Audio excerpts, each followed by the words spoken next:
What if I told you you could make this delicious one-pot meal for just $10, that it feeds 6 hungry bellies, takes less than 10 minutes of prep, and is the healthiest thing you'll eat all year? This is my miracle meal. It's not a gimmick, not some diet tip. It's simply the one meal I make the most often because it's easy, affordable, and really good for you. Oh, it also freezes beautifully, which means I've got dinner waiting in my freezer whenever I need it. Did I mention my family is mad for it? Even my 8-year-old. Lovely people, we're making beans today. Beans are a key part of the Mediterranean diet, and they're the one thing you need to eat more this year. They truly work wonders for the body, and we're going to get to why that is. But first, for all those of you who are like, beans? Really, beans? Yes, really. In this video, we're going to transform beans into a deeply satisfying comfort food meal, the kind of meal you want to eat over and over again. So good. With rice or spooned onto a hunk of crusty bread. You can even turn it into the base of a luscious soup. We're doing that with beans. Yes! And I've got some intel for you that will completely change the way you think about and eat beans. Go on. Chances are all you've ever had are canned beans. Canned beans are just as healthy as dried beans, but they taste bland if they're not used creatively.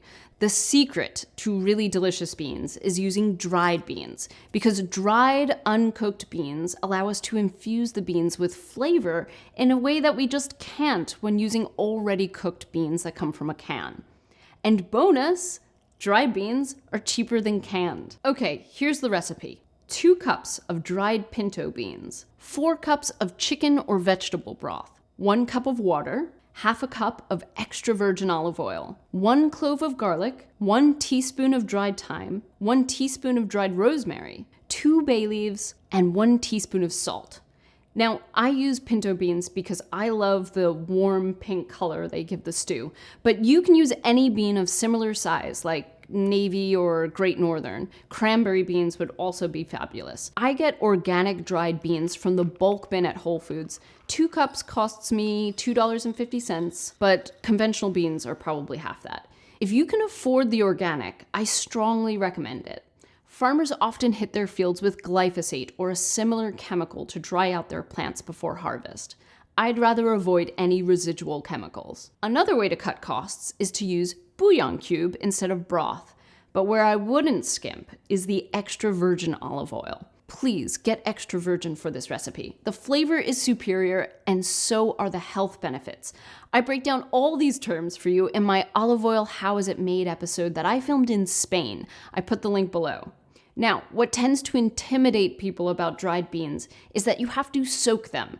But honestly, it's minimal effort for big flavor. Here's all you have to do. The night before, you put the beans in a big pot and fill it up to the rivets with water. Notice I've not even bothered to rinse the beans because we'll end up dumping out this soaking liquid and voila, we'll have clean beans. Now pay attention here because this is one of the tricks to super creamy beans. You're going to add 1 teaspoon of baking soda to the soaking water. This is critical. Baking soda helps soften the tough outer skin on the beans, so they will simply melt in your mouth once they're cooked. And that's it.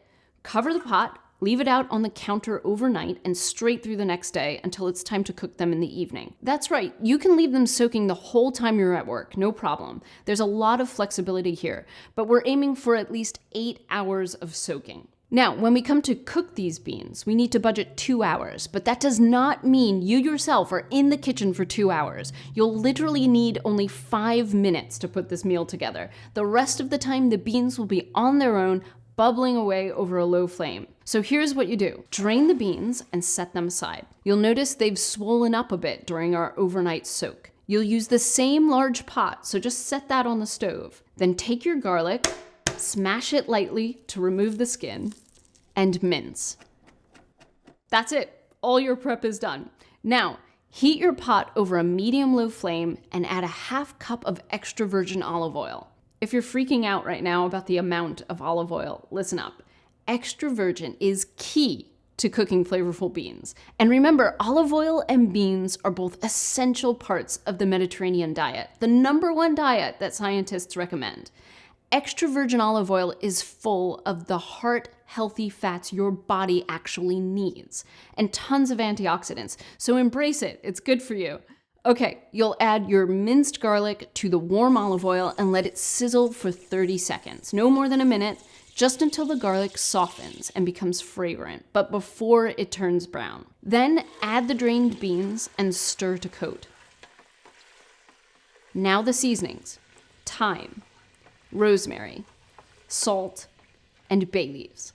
Give it a mix and then add the broth and water.